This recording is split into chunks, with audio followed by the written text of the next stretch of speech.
everybody. I'm very happy to meet you at the Hebraica University in Mexico City. Nos da mucho gusto estar con ustedes en la Universidad Hebraica de México. We have the privilege to be with Dr.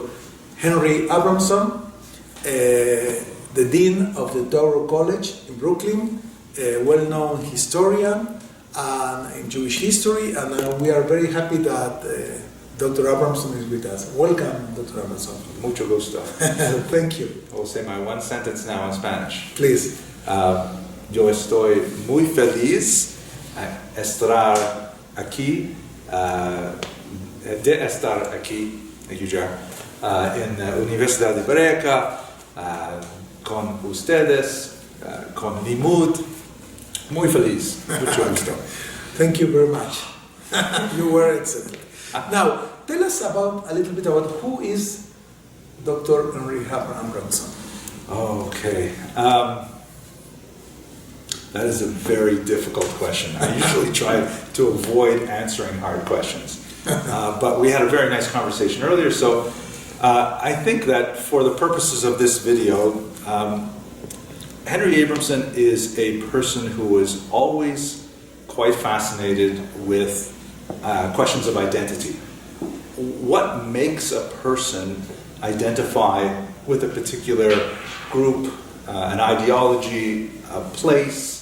And this, I think, originates from my early experience with anti-Semitism, when I grew up in a very remote community where we were the only Jewish family.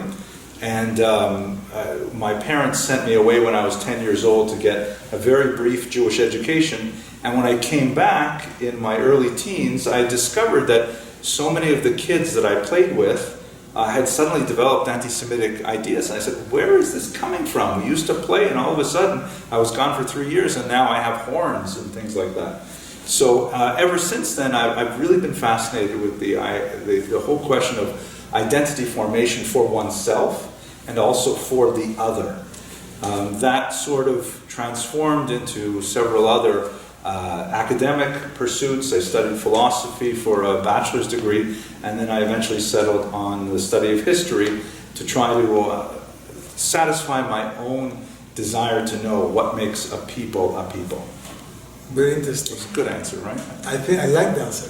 Thank you. Now, moving on, you have studied different topics related with in your professional career as a historian. What are the topics that interested you in the past, and what are your current interests today? Thank you. May I also mention that I'm very pleased. Yesterday I learned the Spanish word for historian is historiador, like matador. And I say, oh, that's me, right? Historiador. Yo soy historiador.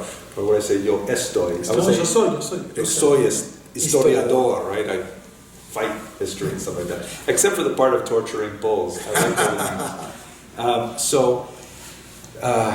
the question was about my research interests. So I began my more serious study of history by studying the Jews of Ukraine, and I published my dissertation with Harvard University on the period of the Jews in Ukraine during the revolution of 1917 to 1920, which was a very unusual period where, in many ways like today, there was a coming together of Jewish and Ukrainian interests, despite a long prior history of antagonism that allowed, for a very brief period of time, Jews and Ukrainians to create some very new and innovative social structures. It was ultimately crushed by the overall civil war and the imposition of the Soviet Union into the area, but nevertheless that was my first area of research. It coincided with the collapse of the Soviet Union, so I had the great privilege to be able to work in Soviet archives, and very exciting period of time. Then when I came back to North America and was doing postdoctoral fellowships, I sort of wandered into several other areas. I researched, I did some work on art history, the iconography of Jews in medieval art, and then I went into intellectual history. I wrote a couple of books on the Talmud.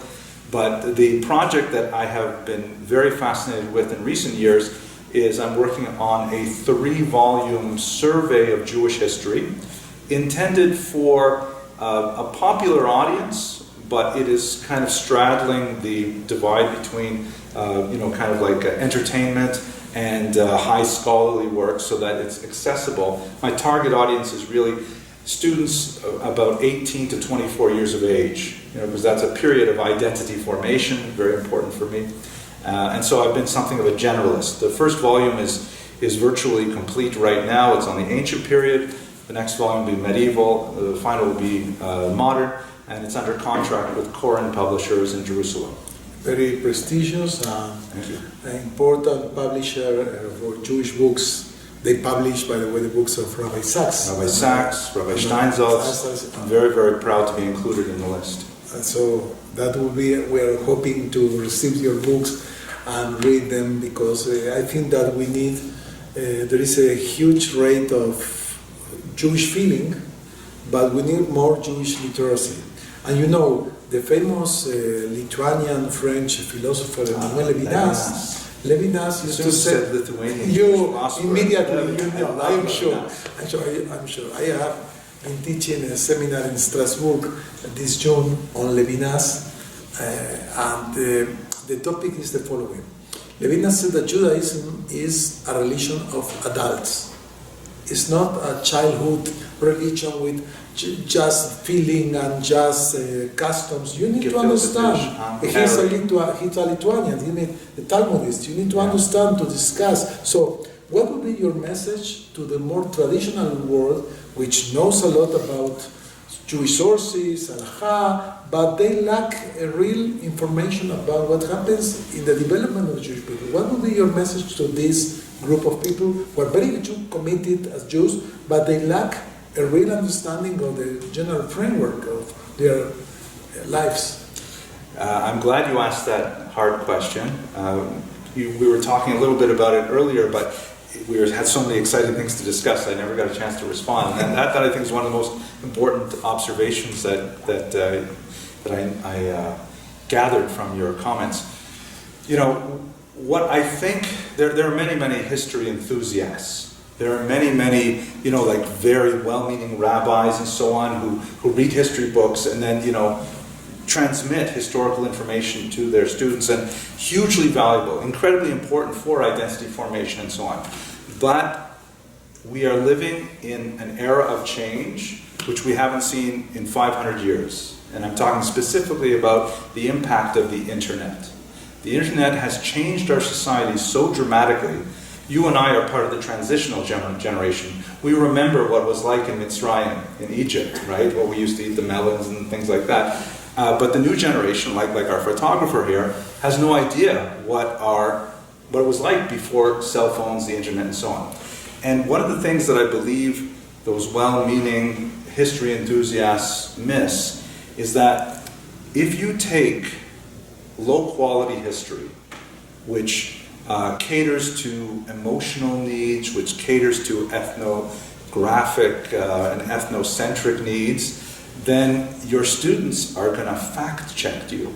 Mm-hmm. And you're reading this book, and it says something which is like, oh, it makes you feel really good to be Jewish, etc., etc. But someone says, wow, that's so great. Let me look it up, and they'll see on Wikipedia, it's nishba, it's not true, it's not, and all of a sudden, the whole thing comes crashing down. So the really important thing that I think historiadores, is that the plural? Historiadores. The really important function that real historiadores should do today is that we have to take some of the hard, challenging facts of Jewish history, which may not be pleasant, and we have to integrate them into a narrative that still preserves the basic values of Jewish community, Jewish identity, the commitment to being Jewish, but it's in the real world, it's reality-based. And so if someone fact-checks you and they say, wow, it really happened like it is said, it does not cause the whole picture of Jewish history to come crashing down. It's such a tragedy when someone is trying to articulate their relationship to Judaism. And one of the things that they feel is like the most important aspect of it for them, when they find out that something is wrong with that particular image, the whole thing can collapse, like a pile of walnuts, and if you take out one at the bottom, the whole thing comes piling down, right? We have to build things stronger than piles of walnuts. Yeah. To end this very interesting conversation, I would like to know, how would you describe the current situation of the American Jewish community? It's for 2 hours talk, but let's say, which are the main trends that you see, the positive and the negative trends that you see in your community? That's an incredibly difficult conversation, incredibly difficult question to answer. I believe, I'm fundamentally an optimist. My father, Alav Shalom, was always very optimistic, and I feel great optimism for the future of the American Jewish community.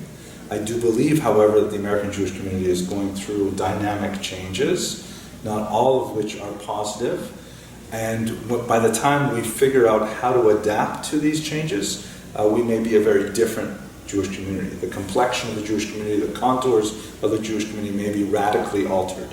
And I believe that the best way that we can prepare for those huge changes in demography and identity is by providing real information that is digestible, does not require a PhD to understand, and yet is actionable for the population. And that's really what I dedicate my life to, is trying to mediate that massive amount of information that's quite often chaotic and dark and confusing, and trying to provide it in a vessel that can be acquired by our readers and viewers. Okay. Thank you very much, and thank you to all of you for listening this conversation with Dr. Henry Abramson. Muchas gracias.